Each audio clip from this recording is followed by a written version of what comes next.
Alors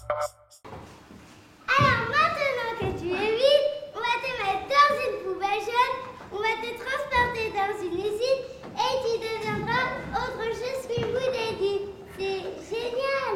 Peu d'enfants s'intéressent au tri sélectif. La classe de 5 en B y a consacré un spectacle.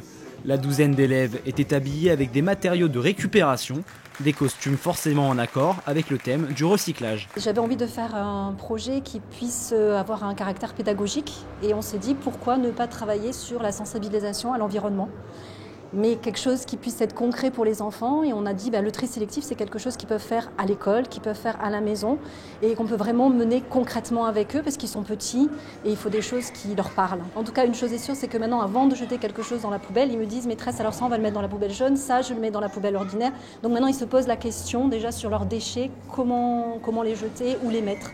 Après des exercices préparatoires au mois de janvier dernier, les très jeunes élèves sont donc montés sur les planches. Une expérience inédite, mais enrichissante. Moi, j'aime bien mon texte.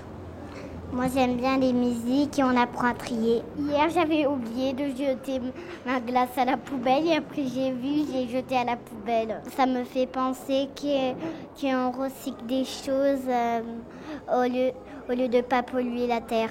Moi, j'ai la troisième vie. Moi, j'ai la deuxième vie. Devenus des ambassadeurs du tri, les élèves ont appris la méthode de séparation des déchets domestiques en fonction de leur catégorie, ainsi que la manière de redonner une seconde vie aux objets.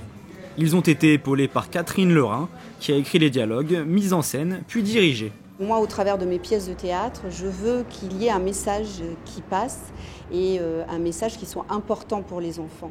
Parce que c'est vrai que le théâtre, avant tout, ce n'est pas que monter sur scène. Je pense qu'il y a aussi un autre objectif, c'est d'apprendre en s'amusant. C'est la raison pour laquelle moi j'ai accepté donc de créer ces petites scénettes. Le but, je crois que c'est dans quelques années, on verra si on arrive à avoir des petits citoyens responsables. Parce que le but quand même, c'est de préserver la planète pour les générations futures. Donc c'était un petit peu ça la mission de ce spectacle de théâtre.